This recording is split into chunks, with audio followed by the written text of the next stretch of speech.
I looked out at the beautiful azure waters and watched the small waves lapping on the white sand. I felt such peace, such happiness being here with my wife as we celebrated our 30th anniversary. A few moments ago, the tranquility of this paradise island was shattered. Mary, let me get this straight. We are here celebrating our 30th wedding anniversary on this romantic island, and you tell me you want to spend the night with another man. How can you even ask me that question? Mark, honey, don't be like that. You know I love you more than anything in the world. I just want to do this for John and Amy. I know you were as moved by their story as I was. It'll just be one night. One night to bring a little happiness to a dying and lonely old man. And besides, it doesn't mean you'll be all alone. I've seen the way you look at Amy. She's a beautiful young woman. Yes, Amy's a beautiful young woman, but she's not my wife. I know she wants you to be with her father and is willing to screw me to seal the deal, but she's not my wife. I have never cheated on you, and until 5 minutes ago I believed you would never cheat on me. I have never cheated on you, Mark, and I never will. That's why we're having this conversation. Amy and I talked about it all day while you and John were jet skiing. She knows how lonely John's been since he lost his wife 3 years ago. Now, with his diagnosis, he has less than 6 months to live. Mark, she just wants him to enjoy the pleasure of a woman one more time before he gets too sick to do it. But why you? Why not just get him a prostitute? Heck, if they can afford a vacation on this island, they can afford a hooker. Amy said she tried that on the mainland before they left, and John got really mad at her. He doesn't believe in prostitution. He says any woman who comes to bed with him must do so willingly and with a desire for him, not his money. So you're saying you want John? You said it would be pity sex, but now you're saying you desire him. So it's not just about being kind and loving to a dying man. You want to fuck this old man. Don't be rude. Yes, John is a handsome and charming man. He has kind and gentle manners, but he is also very masculine. So while I wouldn't do it if he wasn't dying, I admit I think I would enjoy it. But having said that, just look at Amy. She's 20 years younger than us and gorgeous. You can't tell me you wouldn't like it. So, Mary, it sounds like you've already decided you're going to spend the night in his bed. I assume Amy told John about your desire. Have you discussed it with him? Have you told him that I've agreed to let you do it? Yes, Mark. I talked to John while you were taking a shower. I told him a little innocent little lie. I told him we've switched partners before and you really want to be with Amy. Amy told him that she can't wait to be with you either. He was very reluctant, but finally agreed. I told him I'd be at their villa at 7:30 and Amy would be here at the same time. So this is how you ask my permission, really, just telling me that the deed is done. I really have no say in the matter at all. Well, let me say this. I do not agree. If you do this, our marriage could be ruined forever. I can't stop you without physically restricting you, and you know I would never hurt you, but this would certainly hurt him. Mark, this is just something I feel compelled to do. Making love to a lonely older man, giving him one last chance to feel like a real man, I just have to do it for him. Please, Mark, enjoy your time with Amy, and tomorrow we will be together again forever. Mary got up and walked back to our villa to get ready for her evening. I sat and looked at the water. How could this have happened to me? My wife leaving me to spend the night with a man we only met a couple days ago, a man who must be at least 60 years old. Mary has always been soft-hearted, and now she wants to screw some soft-hearted old man out of pity? No, that's just her excuse. She adores this old charmer and is using his diagnosis as an excuse to sleep with him. Well, I'm not going to make it easy for her. I got up and headed for the villa. Mary was wearing a light summer dress and sandals. I could smell the expensive perfume I had given her before we left the house. She was wearing her second diamond earring. Stop! I bought you these earrings as a token of my love for you, not to make you look good by cheating on me. Take them off, and don't wear the perfume I bought you. Wash it off at once. It's bad enough you're humiliating me and giving me horns tonight. I'll be damned if you're going to do it while wearing my anniversary gifts. Mark, you're being silly. I'm not giving you horns. We had a deal. We're switching places. You'll be with Amy. Now go away and let me get dressed. I took 3 quick steps across the room and grabbed her left wrist. I took her wedding rings off her finger and held out my hand. Give me the earrings or I'll rip them out of your ears. With a frightened look, Mary took the earrings off and put them in my hand. I put them in my pocket and turned to leave. Don't bother coming back tomorrow, you can just stay with them. I walked over to the refrigerator, poured 6 cans of beer, and walked back to my chair on the beach. I sipped some of the beer and stared at the water. My mind was going round and round in my head. What am I going to do? What could I possibly do? If Mary comes to me right now and tells me she canceled, I'm not sure I can forgive her even here. If she goes to him tonight, our marriage is over. I sat there for over an hour before Amy came up to me. Mark, I've been looking for you. Do you want me to join you here, or do you want to come inside? Amy walked around my chair and stood in front of me. Amy, you're a beautiful young woman. But I'm a married man, at least for the moment. I know you and Mary had an arrangement for this evening, but I never agreed to your plan. I told Mary I didn't agree and she went to John anyway. She's cheating on me with your father, and I'll divorce her as soon as we get home. Oh my God, Mark, you can't think like that. You know why she's doing this? It's an act of kindness. She's not cheating. She loves you, and I know you love her. Please, Mark, let me take your mind off of this. Amy pulled one thin strap of her summer dress off her shoulder, then the other. Her dress fell to her feet. Completely naked, she spread her legs slightly and inhaled deeply, causing her firm breasts to heave. She was indeed a beauty. Graceful hands rested on the curve of her hips, fiery red nails contrasting with her tanned body. She waited until my gaze returned to her, then smiled. I think we could have a little fun. She's having fun. You deserve some fun, too. Mark, I was really looking forward to being with you tonight. Please, let's go inside and let me help you forget about her for one evening. My eyes took in the sexy blonde as she reached out to me and asked me to take her inside. The 4 beers I drank were almost enough to let my lust take over my brain, but my anger overpowered. I stood up, grabbed Amy's hand, and staggered back to my villa. I went straight to the bedroom, telling Amy to get the wine out of the fridge. I walked into the bedroom and slammed the door shut, sliding the small deadbolt shut. Mark, let me in! Why are you doing this? Please, Mark, open the door and let me in. Please, Mark. Amy, my wife decided to become a whore. It doesn't mean I have to follow her lead. I made a vow and I'll keep it until I can divorce that whore. You can leave or you can sleep on the couch. Either way, you're not sleeping with me. Amy tried to convince me to open the door before finally giving up. I got into bed and pulled a pillow over my head. I was emotionally drained, and with the help of a beer, I fell asleep. I woke up to another knock on the bedroom door. Mark, open up, let me in. Mark. This time the voice belonged to my unfaithful, soon-to-be ex-wife. She knocked on the door. Mark, darling, please open the door. We need to talk. We need to put all this behind us. Please, Mark, I love you. I know I hurt you, but it's over now and we can be together today. Please, Mark. It's our last day on the island. I want to spend it with you, my husband, the only man I've ever loved. The room was flooded with bright morning sunshine. I had a slight headache, and the knocking on the door didn't help at all. I got out of bed, walked to the door, and pulled the deadbolt. Mary burst into the room and rushed over to me to give me a hug. I pushed her away hard. Don't touch me, you filthy whore!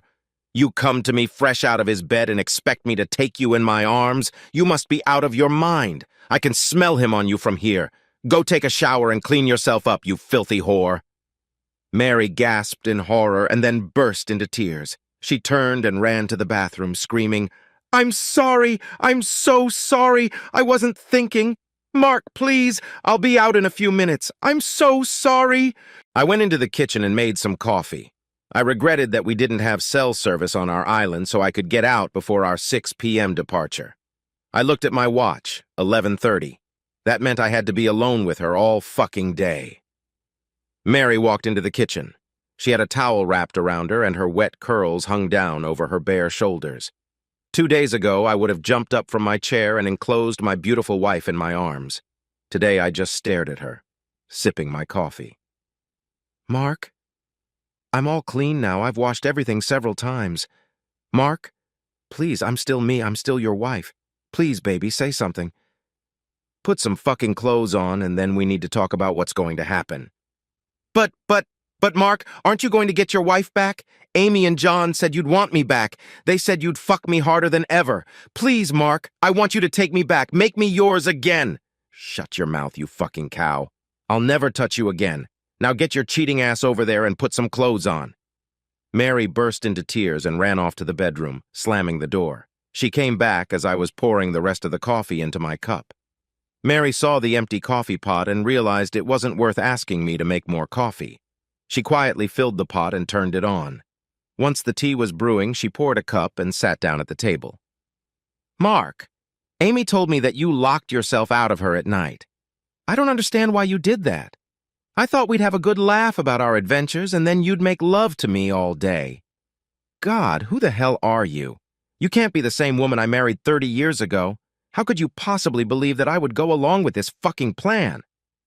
Mark, we're on a tiny island. The other 2 villas are empty, so it's just the 4 of us. No one will ever know what we've been doing here. You had a beautiful young woman begging you to sleep with her, and you had my blessing to do it. What man in his right mind would pass up an opportunity like that? You just don't get it. I loved you, only you. It doesn't matter that no one else would know what I did because I would know what I did. I took an oath, and oaths mean you do what you promised even if no one is watching you. Obviously, your vows meant nothing to you, but they meant everything to me, and you broke them. Mark, I thought you'd like this. I knew you were in a little bit of pain, but I thought once you started with Amy, you'd really like it. I didn't know you locked yourself out of her bedroom until she told us about it this morning. I just assumed you had a wonderful night, just like you, Mary? You mean like your miracle night having John? Hell yes! It was a wonderful night. John is an excellent lover, and I actually had a wonderful night. You could have had a wonderful night too, but no, you had to be a fucking saint. Well, it's your own damn fault you missed your wonderful night. I waited until I got my anger under control. Then I calmly said, No, Mary, I've already had 5 wonderful nights with you. I didn't need a wonderful night with Amy. I was looking forward to another wonderful night with you. But you chose to be with John because you believed he needed you. Well, I needed you too, but I guess it just wasn't important to you. I stood up and walked to my lounger. I pulled my beach hat over my eyes and tried to sleep. After about an hour, a large shadow flashed in front of me. I looked up into the smirking face of my wife's lover. Hey, buddy, I'm really sorry about the mix-up. I swear I thought you were okay with the plan last night. He tried to sound sincere, but couldn't quite hide the smirk. That's when I realized it was all a ruse. The lying bastard sold Mary a sob story and the stupid bitch bought it. This guy enjoys having sex with married women and is using Amy to help it happen. I understand that, John. I slowly stood up. John held out his right hand for a handshake. I looked up into his face and his smirk was triumphant. He truly believed he had outplayed me. I carelessly raised my left hand in an awkward handshake. John shifted his gaze to my left hand. I raised my right fist and drove it into his throat. John instantly grabbed his throat with both hands and recoiled. I stepped forward and did my best to send his balls back to the mainland. John fell to his knees and I elbowed him in the temple. I seriously considered dragging his gutless body into the water and drowning the son of a bitch, but then I heard Mary scream. I turned around and saw her running toward me. She ran right past me to the senseless body stretched out on the beach. Oh my God! What have you done? Oh, John, are you okay? Mary slapped John lightly, bringing him back to consciousness. I had to laugh. She slapped him very close to where I had elbowed him. I thought it must have hurt, really hurt. I went back to the villa and went inside for a beer and a snack. I sat on the porch and watched Mary and Amy help a heavy-set John stagger back to the villa. When he got closer, he turned and looked at me. The triumphant grin was gone, and in its place I saw only fear. I didn't see Mary until the boat arrived. She quickly gathered her things and hurried with them to the pier. When we got on the boat, Amy and Mary talked to a crew member, and I assume he used a radio to contact the mainland because we were met by some uniformed police officer. Mark and Mary Stevens. I nodded. Please come with me. We followed the man into a small office, and he pointed to a couple of chairs. We sat down, and he offered us a drink before getting serious. I understand you had a run-in with Ron Cook and his gambling friend Amber Jones. No, officer, you're wrong. It was the Phillipses, John and his daughter Amy, Mary said, looking at me intently. Oh, were those the names they used this time? I apologize, officer. John and Amy are my new friends, and my husband attacked poor John for no reason. Ma'am, do me a favor and shut the fuck up. I want to talk to Mr. Stevens, and I don't want to be interrupted. I laughed. Please call me Mark. What can I do for you, officer? Mark, I think you must have figured out Cook's game, and that's why you, expressed your displeasure during your, conversation? Maybe, but I won't admit to anything. Honey laughed. Spoken like a true American. Well, Mark, this is the 5th time Cook has run this game with some gullible tourist. At least this is the 5th time we've heard about it in connection with some kind of complaint or altercation. I have no idea how many times he's just gotten away with it. From what I understand, Miss Jones's next step is to contact your wife in a few months and inform her that her lover has passed away. She'll then ask the woman for some money to help bring Cook's body back to the States to be buried next to his late wife. Wow, that's a bigger scam than I thought. He talks the stupid wives into screwing him, then gets his whore to trick them one more time to get some money. Not a bad play. Yeah, but thanks to you, I'm guessing he'll be out of the game, at least at our resort. Well, who's Jones? Obviously, she's not the daughter. Amber Jones was a stripper at a club in Miami when Cook met her. He had just won a small prize in the lottery and convinced her that he was very rich. She traveled with him for a while until he developed this scam, and now it's pretty much all they do. She wants to be an actress and thinks it will help her study. Cook just loves to tooting his husband's horns and then getting their stupid wives to send Amber money. He bragged that it's like making cuckolds pay him to have sex with their wives. At this point, Mary, tears rolling down her face, began to sob and wail. Oh God, I'm so stupid. I gave up my husband by believing these lies. Mrs. Stevens, you are not the first woman to be deceived by these two. I have 2 other ladies who want to press fraud charges against Cook and Jones. Now, Mr. and Mrs. Stevens, if you want to drop the charges, I think I can persuade Mr. Cook to do the same. In any case, your plane leaves in the morning, and once you're in the air, you're out of my jurisdiction. I looked at Mary, and she nodded and said, I just want to go home. Please, Mark, just take me home. Back home, Mary tried to convince me how sorry she was that she had done something so horrible. She claimed that she had been deceived, or perhaps even hypnotized by John, and was not in her right mind when she cheated. I serviced her at home 5 days after we landed. She had a nervous breakdown and was hospitalized for several months. That didn't stop the divorce. She tried to get our adult children to step in and help her, but once I told them the whole story, they refused to help her. Eventually, she gave up and we agreed to a standard 50-50 split. We sold the house for a tidy sum. I have to pay child support for the next 10 years, and then she'll have a nice little nest egg to lean on. Sometimes I think back on everything and am amazed at how going to heaven ended my 30-year marriage and left me aging all alone. Fortunately, my daughter had other plans for me and introduced me to her neighbor. We hit it off and it looks like things could get serious, but I can guarantee we won't be spending our honeymoon on Paradise Island.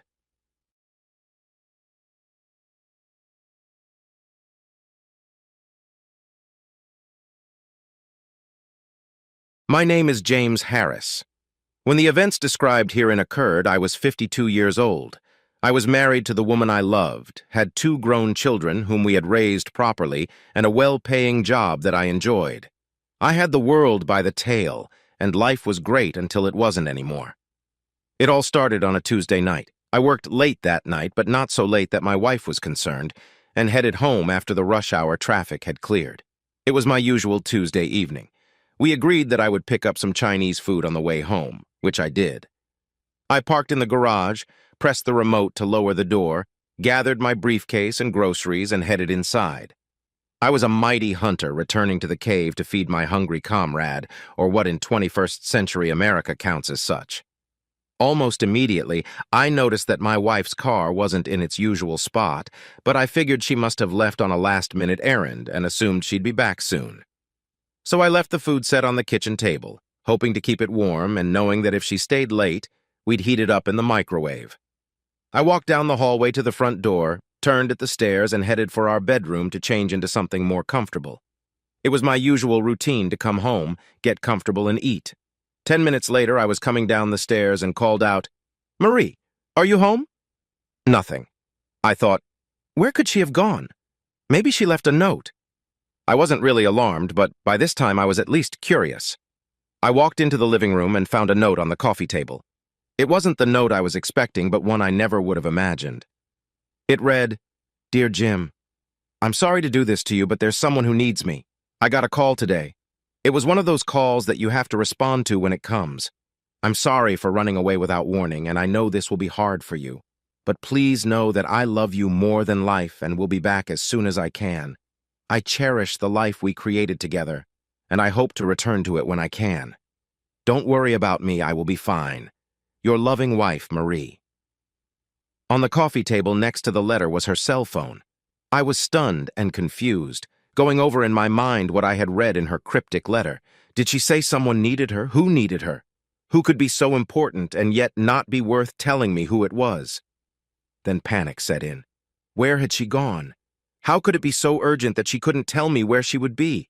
How could she have left her cell phone behind? When would she get in touch with me? This was not the kind of note a wife leaves her husband when planning to return late at night. Panic was replaced by fear, and fear by anger. How the hell could she do this? She just picks up and runs away without explaining in any meaningful way why or where she would be.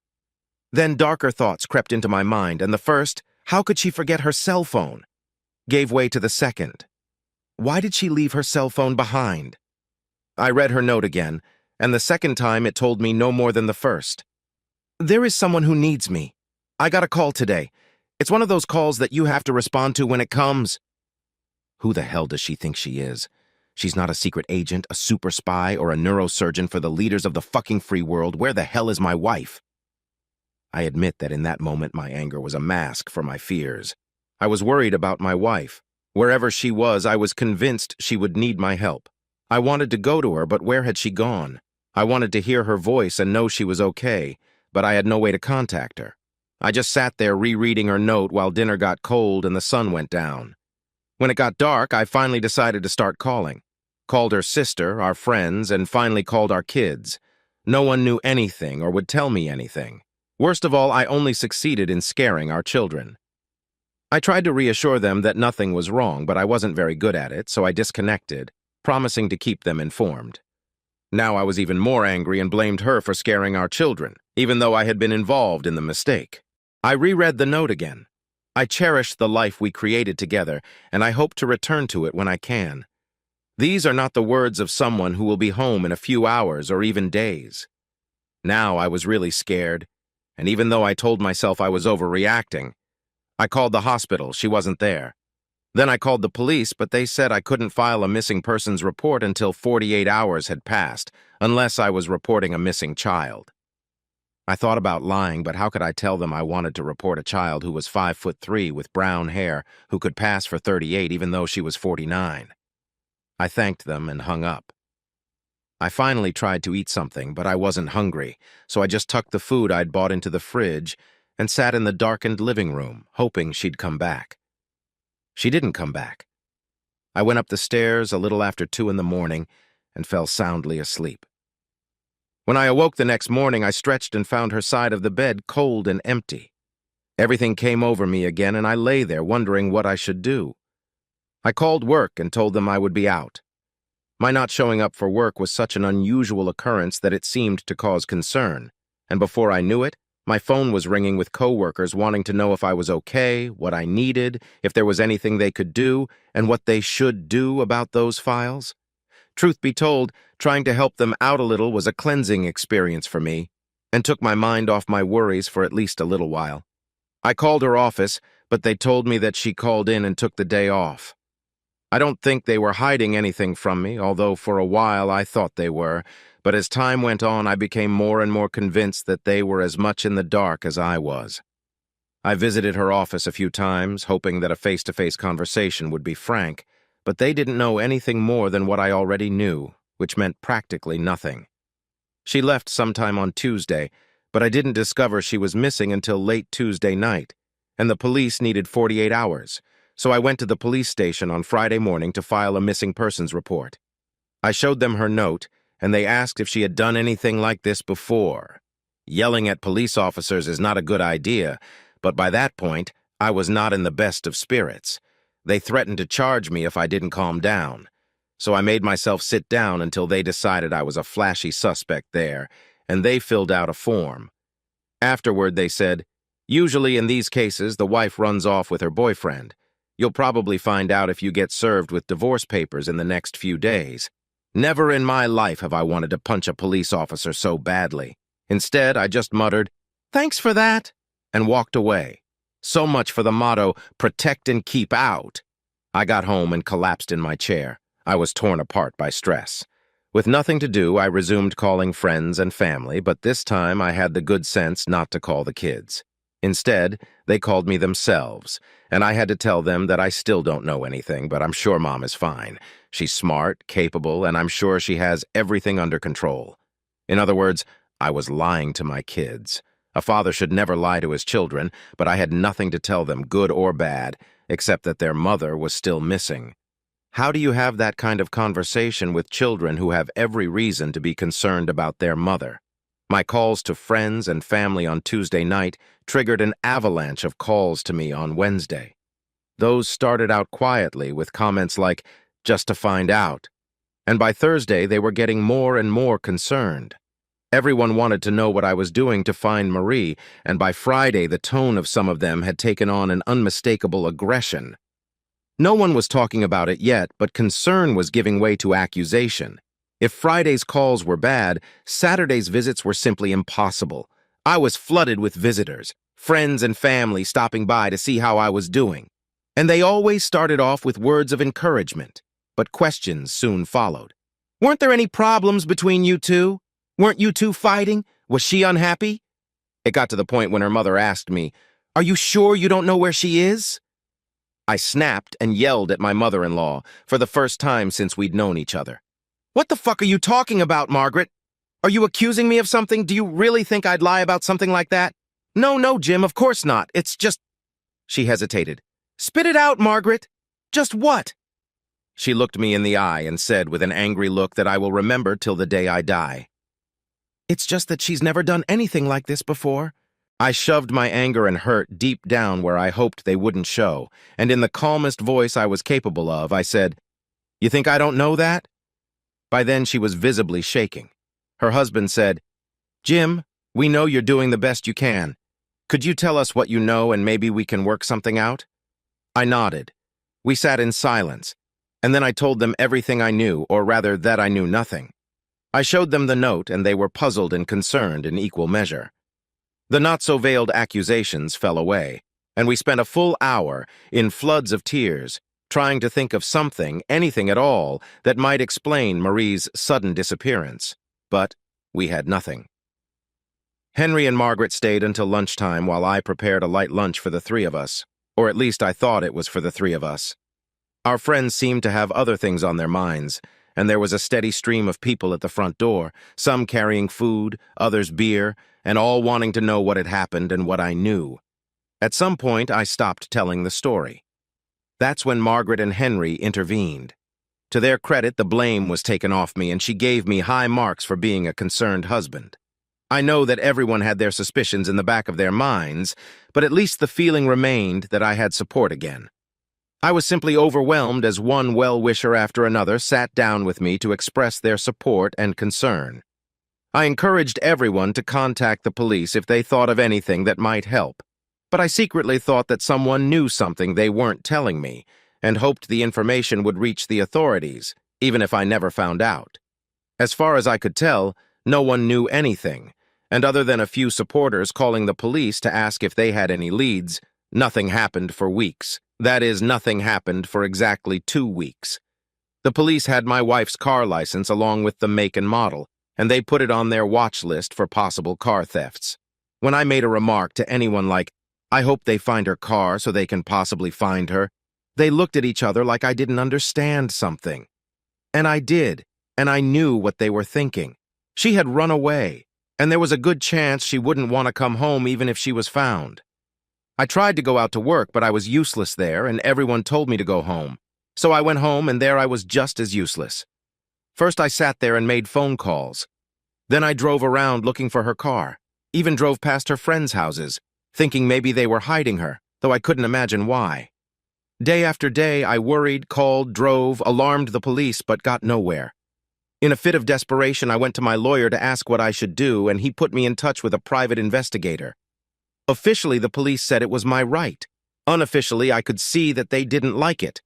I was told that private investigators usually interfere with official investigations, so I asked them, "What do you have at the moment?" They had nothing, so I told them in language that could politely be called frank that I didn't think as if a private investigator would interfere with them finding nothing.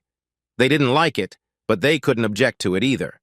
The private investigator was expensive and came back with exactly the same thing the police already have. Nothing.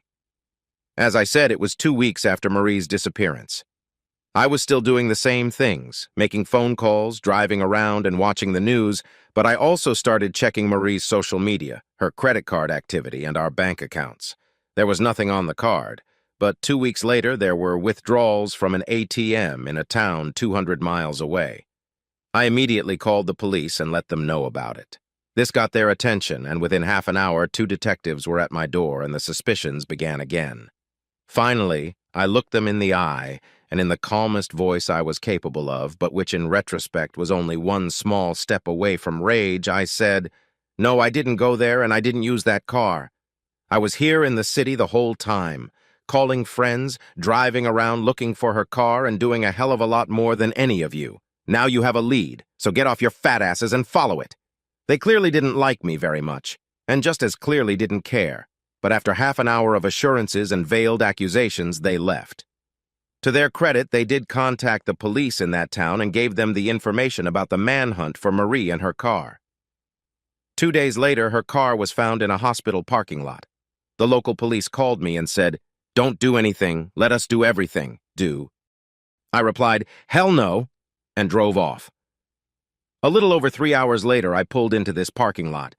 It took about 2 minutes to find her car, but it felt like 2 hours to me.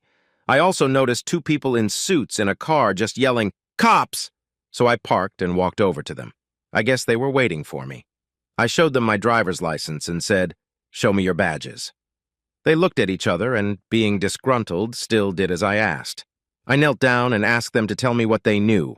But all they knew was that they had the car and no one had approached it since they got there. When I said I was going to go ask about my wife, they informed me that they had already asked.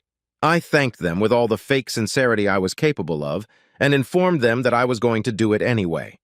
My tension was building quickly, and making friends here was not something I was going to do.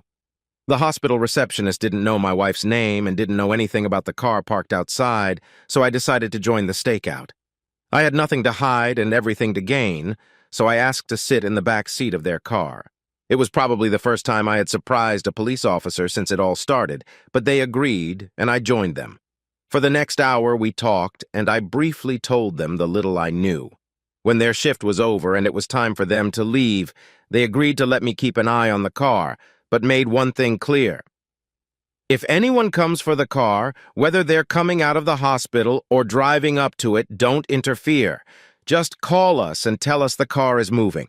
Don't try to follow it. Don't do anything but call us. Do you understand? I nodded. Remember, there's a small chance they have your wife and will lead us to her, but there's a bigger chance that it's just that they bought the car from someone else and don't know anything. However, they may be able to help us track down the person who sold them the car. It's very important that you do nothing. Do you understand? For the first time since this whole thing started, I actually understood and agreed. I went back to my car, and for the next 3 hours I sat there, hunched over in the seat, watching Marie's car. The only time I left my post was for the fastest urination in history. When I walked in and out of the hospital so fast I was still buttoning my fly as I crossed the lobby. An hour later, I saw a woman walking toward the car, and my heart stopped. I tried to catch my breath. It was Marie. She opened the car door and pulled out something small, then closed it and headed back to the hospital. I followed her, keeping my distance. Something told me that if she knew I was here, I'd never get to the truth. When we entered the hospital, I was about 20 meters behind her. I watched as she entered the elevator and as the elevator stopped on the 3rd floor. It wasn't long before I looked into the room and saw her sitting by the man's bed. The man appeared to be asleep or unconscious, and she was holding his hand. I coughed, and when she turned around and saw me standing in the doorway, my beloved and loving wife fainted. I was angry and confused, but called for a nurse who attended to her until she regained consciousness. Most of this time I spent in studying the man in the bed. I had never seen him before. He was neither friend nor relative, just a man, but it was clear that to Marie he was more important than her marriage, more important than her family, and seemingly more important than me. One mystery solved, and immediately a new one appears. While the nurse helped Marie up off the floor, I took the opportunity to call the local detectives and let them know that my wife had been found. They told us to stay put, and they would be right over, and I gave them the room number. Life was starting to get very interesting, and as I looked at the man in the bed, I felt a cold chill in my heart where fear used to be. Coming to her senses, Marie was almost hysterical, and only shook her head when I calmly and coldly asked her questions. "Why, Marie? Who was that man? Why did you run away like that? Why didn't you tell us where you were? Why didn't you tell us you were all right? Marie, what's going on, for God's sake?" A few times she looked like she was going to answer, but then she lowered her head and started sobbing again. I stood there, waiting, asking and wondering when the detectives arrived. I let them have the upper hand and stepped aside, but they immediately asked me to step outside. One of them joined me and asked a dozen questions. I simply told him the truth, that I'd seen Marie approach the car, followed her, and then confronted her in the ward. Confronted, perhaps not a good choice of word, and for the next 5 minutes I assured him that I had done her no harm. When he learned that the nurse had found her lying on the floor, the questions resumed with greater seriousness. All this time his partner had been talking to Marie. In time, I think I convinced them that I hadn't hurt my wife, or maybe she convinced them. I don't know. They wanted me to leave, so I called the ward. "Marie, if I leave here, I'll divorce you. Do you understand me?"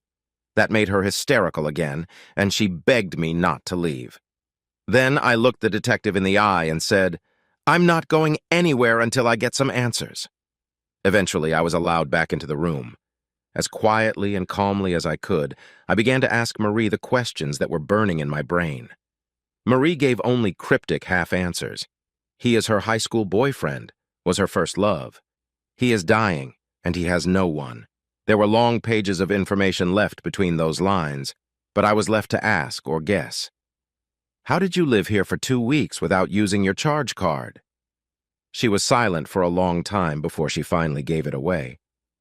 "I lived at his house." "So you know where he lives?" "Of course I do." "And you have a key?" She nodded silently. "How long have you had a key to his house?" She shrugged silently and looked at the floor.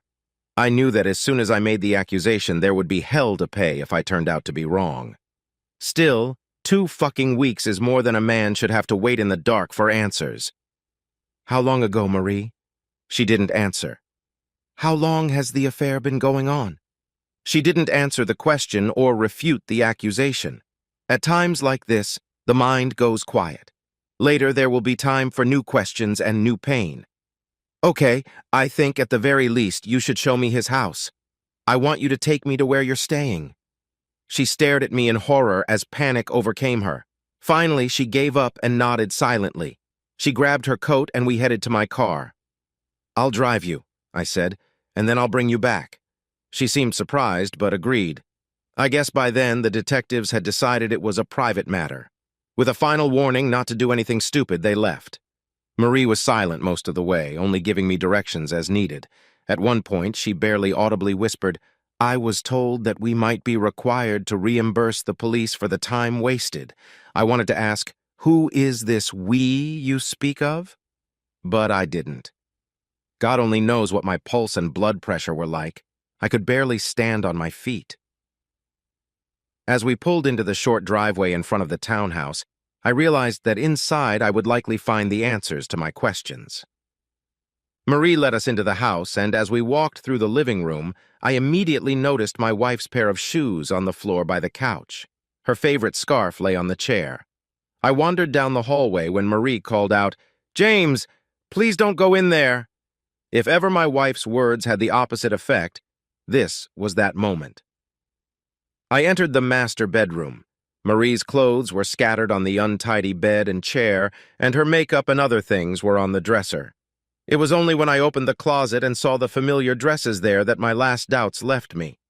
There was a blue dress that was her favorite, but I knew for a fact that it was hanging in her closet at home. It's a duplicate. And there were several pairs of shoes, seemingly in her size and the style she liked. These were things she hadn't packed for the trip. These are things she kept here. There was no doubt in me now, and I realized that if I opened a few drawers, I would find her underwear and such. The room seemed set up not so much for living as for the occasional sleepover visit, dinner and dancing, and then intimacy and sleep in the arms of a lover. I returned to the living room feeling defeated, where I found Marie sitting quietly on the edge of a chair, staring aimlessly at the floor. "So, is there something you want to tell me?" She only shook her head slowly. "How long has it been, Marie? Clearly, this is not a platonic relationship. How long has it been?" She shrugged silently, as if she didn't know the answer, but obviously she did and didn't want to say. "Who is he to you?" She was silent for a long time, then answered in a quiet voice. "I had him first. We were together when we were in high school. I wondered if she meant high school or college, but both were long enough ago that I decided it didn't matter." "How long have you been seeing him behind my back?" That made her head jerk sharply, but she couldn't deny it. She would have wanted to deny it, wanted it to be untrue, but we both knew it wasn't. "We got back together about 7 years ago. At first it was just lunches, then dinners. One night when you were out of town, we went to a dance. It was a year before we, she stammered. "Before you had sex?" She nodded her head slowly. "So you had sex with him behind my back for 6 years? How did you do it? Did you come over here? Or does he come to our house?" This elicited an immediate reaction from Marie. Her head jerked upward. "I never brought him to our house. I swear, I wouldn't do that to you." I nodded, feeling angry. "So you can sleep with him, but you won't entertain him in our house? Glad to hear you draw the line somewhere." She got angry, but couldn't deny anything. After a long silence, she said, "I never stopped loving you. He never took anything from you, I swear. It was only a few nights a year, and I stayed with you forever. It was a lie taken from a cheater's playbook, and I thought, what's the point of arguing? But there was a point. It took away at least part of the love you said you had for me. You were saving a part of your heart for him. You lied to me repeatedly because of him, made vows to me, but gave him a part of yourself that you said was only for me. Don't tell me he never took anything from me. He took everything, even if you don't think so." Marie was crying, and I stood silently by her side. I knew everything I needed to know. Thought about trashing his house, smashing everything I could, but he wouldn't come back here. In the end, I just gave up. "Come on, Marie. I'll take you back to your lover's bedside." This brought on a new round of tears, but my heart was broken, and I had nothing to comfort her with. I drove her back to the hospital, and getting out of the car, she begged me, "James, please give me some time. He has no one. I can't let him die alone. I'll be home soon." The last sentence elicited a short sob. "I'll be home soon, and we can go back to our life together. Please, I love you. I swear." I nodded silently and let her go, telling her he was waiting for her. I think by then she had already realized that it was over between us. I drove home slowly for 4 hours, and I don't remember any of it. I was devastated. 2 weeks of stress and worry, all these friends and family telling me not to give up hope, and now I found out that she had been with her lover the whole time. I was exhausted both physically and emotionally. I only managed to stumble into the house and sink into my favorite chair.